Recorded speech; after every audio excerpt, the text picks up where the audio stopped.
Well, I always wanted to climb a real mountain. I live in Japan and we've trekked up Mount Fuji, which is just a day climb. It's a nice mountain. Most people can handle it, but when I went to Switzerland, I saw a few nice alpine mountains. I wanted to climb them, but it was off season. And then we just did a little research, and of the seven summits, Kilimanjaro is the most accessible and most climbable. Oh, So the seven summits, I guess, are the highest peaks on each of the continents. okay. So that I just thought it was a good goal. Expectations, good question. It was quite challenging. I've been up in altitude. I've hiked up mountains in Mongolia in the western side, and I thought that was mountain climbing because I did experience the thinner air. And when I ran an ultramarathon into higher elevation, I noticed my heart rate changing, but I didn't expect it to really like grind you down as hard as like the elevation up there at Kili.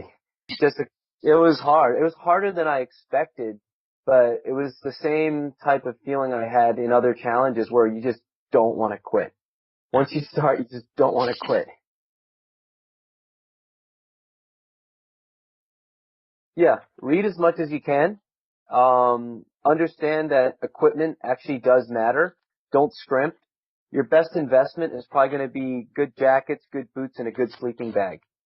And in terms of fitness level and acclimation, just get in shape. I mean, my wife and I went running, every day. She didn't usually jog, but now she's really into running. So it wasn't like long runs, maybe 5 to 6 kilometers a day.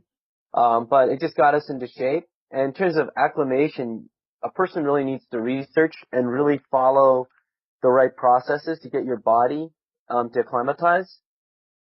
So you really have to trust your guide, but also study because you can't. There's no secret. There's no trick. You have to follow, what they say and sort of understand your body. It's very important.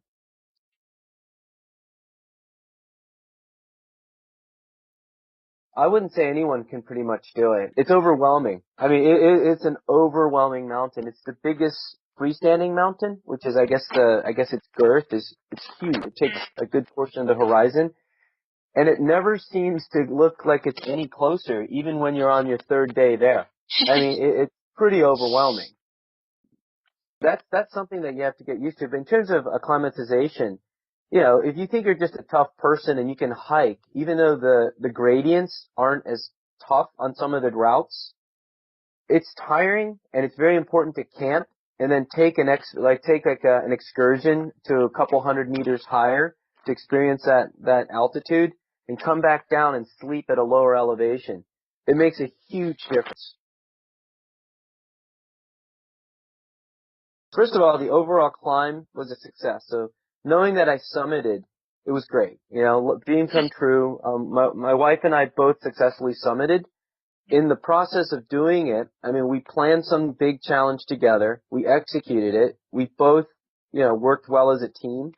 We both got tested, in many good ways where we had to learn how to work better as a team. And we were just married in November. So Oh, in well. my view, it was really important to see what we're like under pressure. Uh-huh. So, it's teamwork. And I think for newlyweds, I mean, if some people just do a honeymoon to somewhere tropical or somewhere nice. And I think Mhm. that would have been a good idea. But I think our thing really took it to a different level.